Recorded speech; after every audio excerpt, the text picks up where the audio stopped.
கிளை எண்ணப்பட்டவராகிய தாசன். இப்போதும் பிரதான ஆசாரியனாகிய யோசுவாவே, நீ கேள். உனக்கு முன்பாக உட்கார்ந்திருக்கிற உன் தோழரும் கேட்க கடவர்கள்.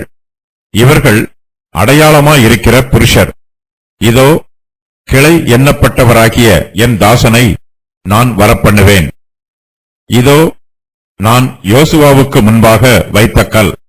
இந்த ஒரே கல்லின் மேல் 7 கண்களும் வைக்கப்பட்டிருக்கிறது. இதோ, நான் அதன் சித்திர வேலையை நிறைவேற்றி இந்த தேசத்தில் அக்கிரமத்தை ஒரே நாளிலே நீக்கி போடுவேன் என்று சேனைகளின் கர்த்தர் சொல்லுகிறார்.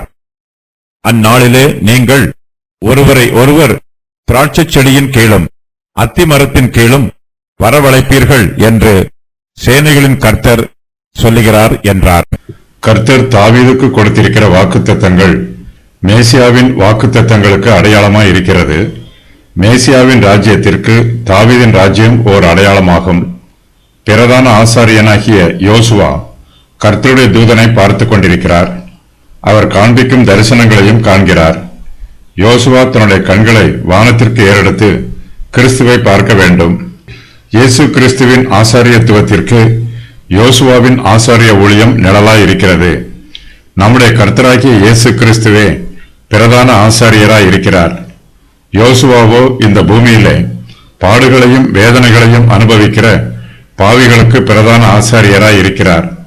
சேனைகளின் கர்த்தர் யோசுவாவுக்கு கிறிஸ்துவை பற்றிய வாக்குத்தத்தத்தை சொல்லுகிறார்.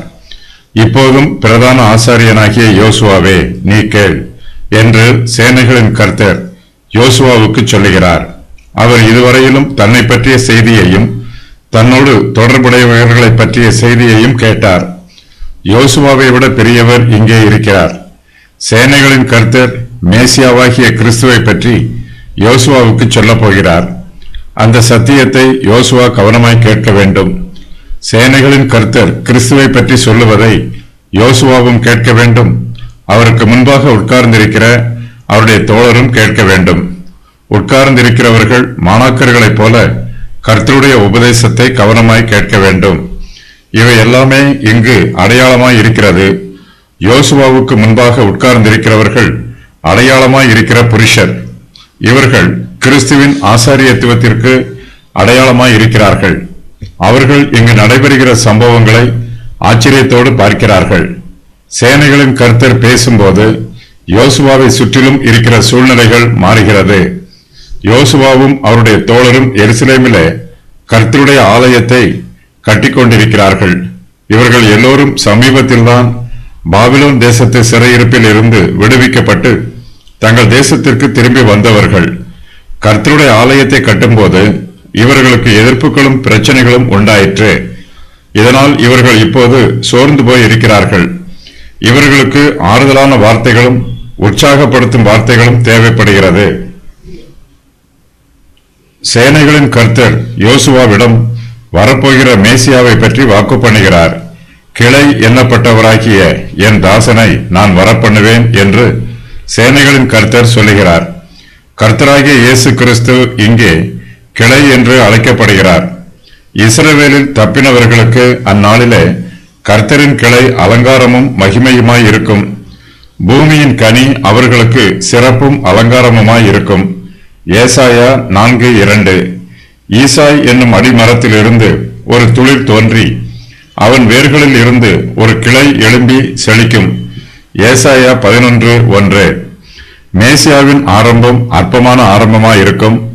இளம் கிளை மென்மையாய் இருப்பது போல இயேசு கிறிஸ்துவும் ஆரம்பத்தில் மென்மையாயிருப்பார்.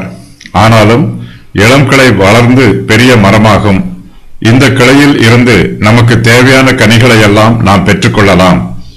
இளம் கிளையை போலவும் வறண்ட நிலத்திலிருந்து துளிர்க்கிற வேரை போலவும் அவனுக்கு முன்பாக எழும்புகிறார். அவருக்கு அழகும் இல்லை, சௌந்தரியமும் இல்லை. அவரை பார்க்கும்போது நாம் அவரை விரும்பத்தக்க ரூபம் அவருக்கு இல்லாதிருந்தது. ஏசாயா 53:2.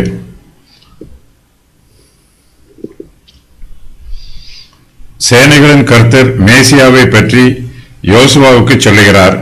இதோ, நான் யோசுவாவுக்கு முன்பாக வைத்த கல் என்று சேனைகளின் கர்த்தர் மேசியாவை பற்றி யோசுவாவுக்கு சொல்லுகிறார். இந்த வாக்கியம் அஸ்திவாரத்தை குறிக்கிறது. கர்த்தருடைய ஆலயத்தின் பிரதான மூலைக்கல்லை பற்றி சேனைகளின் கர்த்தர் இங்கு தெளிவுபடுத்துகிறார். தேவாலயத்திற்கு அஸ்திவாரம் போடப்படுகிறது. யோசுவா பார்த்து கொண்டிருக்கும் போது அவருக்கு முன்பாக பிரதான மூலைக்கல் கர்த்தருடைய ஆலயத்தின் அஸ்திவாரத்தில் போடப்படுகிறது. கிறிஸ்துவானவர் கிளை மாத்திரமல்ல, அவர் அஸ்திவாரமாகவும் இருக்கிறார். கிளை ஒரு விருட்சத்தின் ஆரம்பம், அஸ்திவாரம் ஒரு கட்டிடத்தின் ஆரம்பம். இந்த ஒரே கல்லின் மேல் 7 கண்களும் வைக்கப்பட்டிருக்கிறது என்றும் சேனைகளின் கர்த்தர் யோசுவாவுக்கு சொல்லுகிறார். பிதாவாகிய தேவனுடைய கண்கள் குமாரன் மீது வைக்கப்பட்டிருக்கிறது.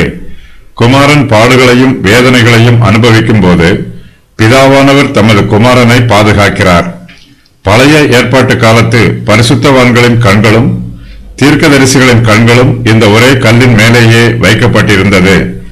எல்லா விசுவாசிகளின் கண்களும் குமாரனாகிய இயேசு கிறிஸ்துவின் மேலேயே வைக்கப்பட்டிருக்கிறது. இயேசு கிறிஸ்துவை நோக்கி பார்த்தவர்கள் எல்லோரும் ரட்சிக்கப்படுகிறார்கள். இதோ நான் அதன் சித்திர வேலையை நிறைவேற்றுவேன் என்று சேனைகளின் கர்த்தர் சொல்லுகிறார். இந்த கல் கட்டுகிறவர்களால் ஆகாதது என்று ஒதுக்கி தள்ளப்பட்டிருக்கிறது. இந்த கல் இன்னும் செப்பனிடப்படவில்லை. பார்ப்பதற்கு அழகாய் இல்லை. அது வலுவழுப்பாக இல்லை. கட்டுகிறவர்களால் ஒதுக்கி தள்ளப்பட்ட கல்லை செதுக்கி நேர்த்தியாக்கி அதை வலுவழுப்பாக்கும் பொறுப்பை சேனைகளின் கர்த்தர் எடுத்துக் கொள்கிறார். கர்த்தர் தள்ளப்பட்ட கல்லை தம்முடைய சித்தத்தின் பிரகாரமாக செப்பனிடுகிறார். இப்போது அந்த கல் மூளைக்கு தலைக்கல்லாய் இருக்கிறது. இந்த கல் விசேஷித்த கல்லாய் இருக்கிறது. இந்த கல் அஸ்திவாரத்தில் போடப்படுகிற கல்லாக இருந்தாலும் பிரதான ஆசாரியனுடைய மார்பதக்கத்தில் பதிக்கப்படும் விசேஷித்த கல்லாகவும் இருக்கிறது. இந்த கற்கள் இஸ்ரவேல் புத்திரருடைய நாமங்களின்படியே 12 அவர்களுடைய நாமங்கள் அவைகளில் வெட்டப்பட்டவைகளுமாய் இருக்க வேண்டும். 12 கோத்திரங்களில் ஒவ்வொன்றினுடைய நாமம் ஒவ்வொன்றிலே முத்திரை வெட்டாய் வெட்டியிருக்க வேண்டும். யாத்திராகமம் 28:21. இயேசு கிறிஸ்துவின் மூலமாய் மனுஷருடைய பாவங்களும் அக்கிரமங்களும் நீக்கி போடப்படும். பாவத்தினால் உண்டாகும் குற்ற உணர்வும் பாவத்தின் ஆளுகையும் அகற்றப்படும். இந்த தேசத்தில் அக்கிரமத்தை ஒரே நாளிலே நீக்கி போடுவேன் என்று சேனைகளின் கர்த்தர் சொல்லுகிறார். பிரதான ஆசாரியர் தன்னுடைய மார்பதக்கத்திலே பதித்திருக்கும் 12 கற்களில் இஸ்ரவேலின் 12 கோத்திரத்தாருடைய பெயர்கள் வெட்டி பதித்திருப்பார். பிரதான ஆசாரியன் பரிசுத்தமானவைகளின் தோஷத்தை சுமக்கிறார் என்பதற்கு இது அடையாளம்.